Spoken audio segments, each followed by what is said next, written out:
Tory leader took a swipe at the Chancellor as she delivered her first big speech of 2025 when Kemi Badenoch flashes a beaming grin and senior Tories cheer. You know you have hit the right note.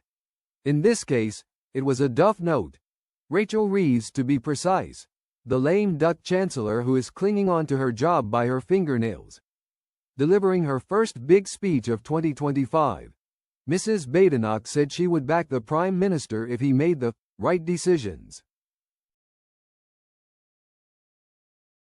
And the Tory leader couldn't help herself when asked, moments later by the Daily Express, if that means she would back the Prime Minister if he gave Reeves the boot. Wearing striking Tory blue, the opposition leader said she would, tearing strips off the Chancellor for making a complete Horlicks of the economy. She even took a swipe at Reeves for bragging about being the first female to hold the position.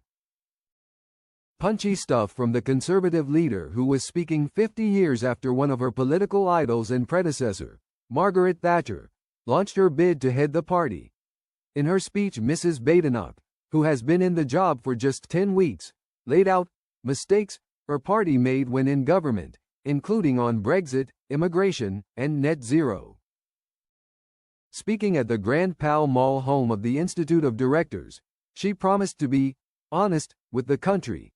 She is right to acknowledge the mistakes made by her party during its 14 years in power. But with Labour floundering badly after just 6 months in power, there is a growing hunger for the Tories to provide an alternative.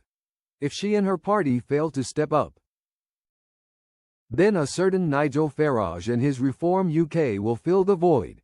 It's evident that Mrs. Badenoch is still finding her feet, but she was unequivocal when swatting away questions about his looming threat.